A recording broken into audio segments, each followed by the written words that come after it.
오늘은요, 예수님께서 성전을 뒤엎으시니까 이 성전에서 이 착복을 하고, 그리고 이 성전세를 거두고, 그리고 이 성전에서 통용되는 화폐로 그들이 재물을 가져오면 여러 가지 터집을 잡아서 재물이 흠이 있다, 이것은 하나님께 받으시기에 결격이 있다 해가지고 그것을 싼 값에 팔게 만들고 비싼 가격으로 예물을 다시 사서 제사를 드리게 했던 그 대제사장과 서기관들과 장로들, 그리고 이들의 또 이 뒤에서 조종하던 어떤 왕당파, 헤롯파, 이런 사람들 함께 있었겠죠. 사실 성전을 뒤엎으신 것은 그 당시 체제에 대한 도전이고, 그리고 어찌 보면 성전이 우상화되어 있었기 때문에 그 핵심부를 건드린 거 아니겠어요? 그래서 그들은 예수님의 그 권위가 의미했기 때문에 그들에게 있어서 함부로 예수님에게 도전할 수는 없었습니다. 그래서 권위를 물어봤죠. 권위. 당신이 무슨 권위로 일을 하는지, 이 권위를 준 이가 누구인지 우리에게 말하라, 이렇게 했습니다. 그때 예수님께서는 이들이 변론을 하는 것이, 그리고 예수님을 올무에 빠뜨리는 목적을 아셨기 때문에 그들에게 당연히 하나님께로부터 왔다라고 말을 하면 그게 맞잖아요. 그런데 이렇게 말하면 그들은 신성모독이다 이렇게 해가지고 하나님이 너에게 권위를 준 이유를 대라, 또 이렇게 나온단 말이에요. 그래서 이 의도 자체가, 여러분 질문할 때 의도가 악의적인 질문이 있고 진짜 궁금해서 하는 질문이 있잖아요. 이 악의적인 질문은요, 변론을 일으키기 때문에 피하는 게 좋습니다.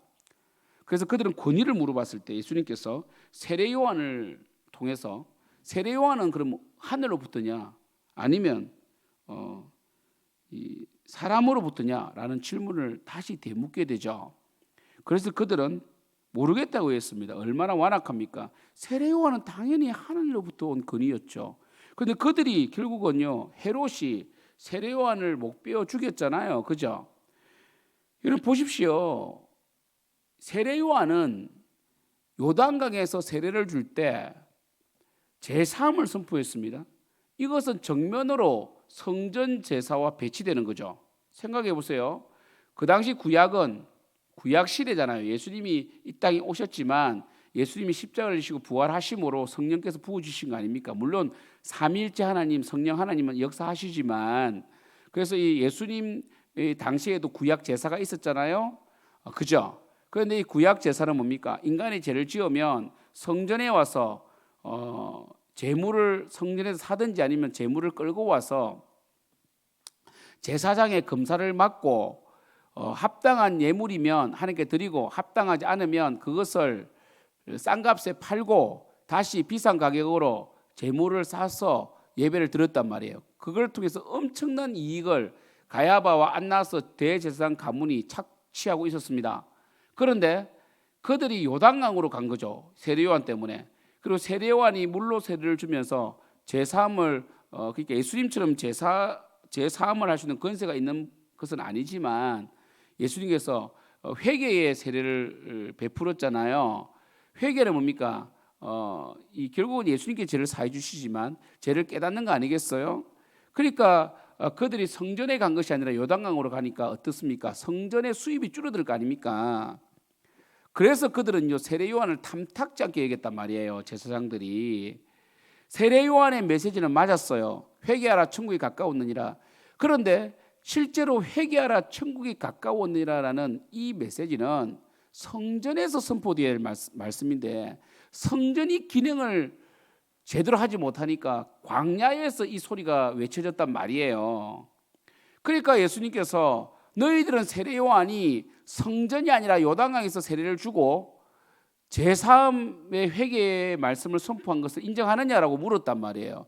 만약에 이걸 인정하게 되면 왜 그럼 너희들은 세례 요한을 따르지 아니하고 세례 요한이 목 베어 죽일 때 가만히 있었느냐라고 할 것이고, 만약 인정하지 않는다고 하면 백성들이 돌로 쳐 죽인단 말이에요. 왜요? 세례 요한은 의인이라고 생각하기 때문에.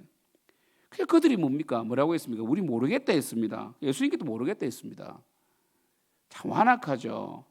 권위. 그러니까 그들은 이렇게 질문했을 때는 예수님은 이러한 일을 행사할 권위가 없는 자라고 보았고, 성전은 대제사장과 제사장이 마음대로 할 수 있는 권위가 있다라고 착각했다는 것이죠. 권위의 출처가 하나님인데 그들은 자신에게서 권위를 찾았던 게 문제 아니겠어요? 두 번째는 뭡니까? 바로 이 소유죠, 소유. 그러니까 하나님께서 이 포도원 이스라엘을 제사장들과 그리고 이 장로들에게 잘 가꾸으라고 사명으로 청지기로 주었는데 그들은 자신의 소유로 만들어 버린 거예요.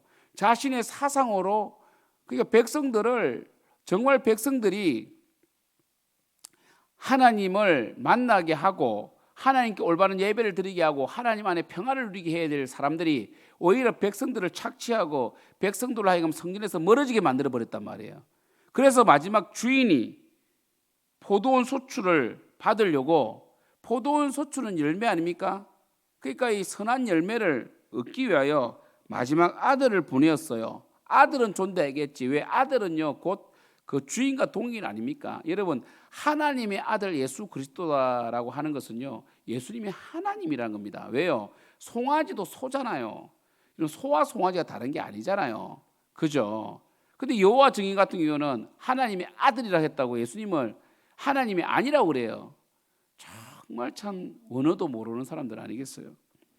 그러니까 아들은 곧 그 주인 아닙니까? 그런데 어떻겠습니까? 아들조차도 이 상속자다 해가지고 죽이고 그들의 소유로 만들었다는 것이죠. 자, 보세요. 율법은 하나님 겁니다. 율법은 하나님의 법이고요, 하나님의 통치 방법입니다. 그러면 율법을 맡은 대제사장과 장로와 서기관들은 이 율법을 통해서 열매를 맺어야 되고 사람을 살려야 되고, 그리고 이 율법의 소유이신 주님께 영광을 돌려야 되는데 그들은 자신들의 의로 율법을 덮어버리고 자신들이 마음대로 판단하고 자신들이 세운 전통을 앞세우면서 하나님의 그 소유를 뺏어버린 거 아니겠어요? 그래서 사람을 대할 때도 사랑과 긍휼로 대한 것이 아니잖아요. 그래서 예수님께서 마태복음 23장 23절에서 뭐라고 말씀하셨어요? 이렇게 말씀하셨죠. 율법의 소유는 하나님이신데 하나님의 뜻대로 통치해야 되는데 자기 마음대로 통치하는 그들에게 이렇게 말씀하셨잖아요. 예수님께서 화 있을진저 외식하는 서기관들과 바리새인들이여, 너희가 박하와 해왕과 근처의 11조는 들이되 율법에 더 중한 바 정의와 긍휼과 믿음은 버렸도다. 그러나 이것도 행하고 저것도 버리지 말아야 할지니라. 정의와 긍휼과 믿음을 버렸다는 거예요. 그러니까 정의와 긍휼과 믿음 안에서 율법이 완성되는데 이것이 뭡니까? 주님의 소유인데 이것을 버리고 자신들의 원하는 대로 포도원을 만들려고 했다는 게 문제 아니겠어요? 그래서 오늘 이 20장은요, 오늘 1절부터 18절은 바로 이 뭡니까? 권위와 소유에 대한 것인데 권위도 주님 거고요, 소유도 주님 겁니다. 그런데 이 대제사장과 서기관과 장로들은요 자기들이 권위가 있다고 착각했고 그리고 이 이스라엘이 자기 것이라고 착각했던 것이에요. 그러므로 진짜 주인이신 예수님, 진짜 권위자이신 예수님이 이 땅에 오셔서 성전을 뒤엎어버리고 성전을 청소하시고 그리고 정말 하나님 소유를 요구했을 때 그들은 결국 아무것도 내놓을 것이 없었다는 것이에요. 왜요? 그들은 잘못된 웅덩이를 파고 있었던 거죠. 하나님을 떠났기 때문이에요. 하나님을 버렸기 때문에 하나님께 드릴 열매가 없었던 것입니다. 그래서 예수님께서 마지막에 이렇게 말씀하세요. 17절에 그들을 보시며 이르시되 그러면 기록된 바 건축자들의 버린 돌이 모퉁이의 머릿돌이 되었느냐 하며 어찌미냐. 이 말씀의 의미가 뭐냐라고 말씀하시면서 결국 그들은 이 모퉁이 돌, 이스라엘은 이 모퉁이 돌을 딱 놓고 그 돌을 따라서 그 모양에 따라서 딱 집을 짓는단 말이에요. 그 첫 모퉁이 돌이 중요해요. 그들은 하나님, 예수 그리스도, 율법에 정말 그 정신의 모퉁이 돌을 버려버렸습니다. 싫다는 거예요. 하나님께 영광 돌리는 게 싫다는 거예요. 자신들의 영광 받고 싶다는 것이에요. 그래서 그들은 엉뚱한 돌로 머릿돌을 삼아서 잘못된 종교의 집을 짓고 있었을 때에 예수님께서 너희들이 버린 그 예수 사상, 십자가 사상, 헌신, 미랄로 섞는 사상을 다시 쓰셨다. 그래서 이제 하나님께서 쓰시는 이 예수 그리스도의 십자가 사상, 그리고 정말 그 사랑으로 맺는 성령의 열매, 그 하나님의 길을 거역하는 자들은 깨어질 것이고, 또 이 돌이 사람 위에 떨어지면 가루로 만들어 버리겠다. 너희들 사상을 다 깨쳐버리겠다는 거예요. 이제는 뭡니까? 예수를 따라라는 것이에요. 예수의 그 사랑의 법, 십자가의 법, 헌신과 희생의 법, 자신을 세우는 것이 아니라 하나님께 영광 돌리는 철저하게 주님 영광의 삶을 살아가는 것입니다. 사랑하는 성도 여러분, 지금 우리가 가진 소유가 우리 것인지 착각합니다. 우리에게 주어진 힘이, 권위가, 권세가 우리 것이라고 착각해요.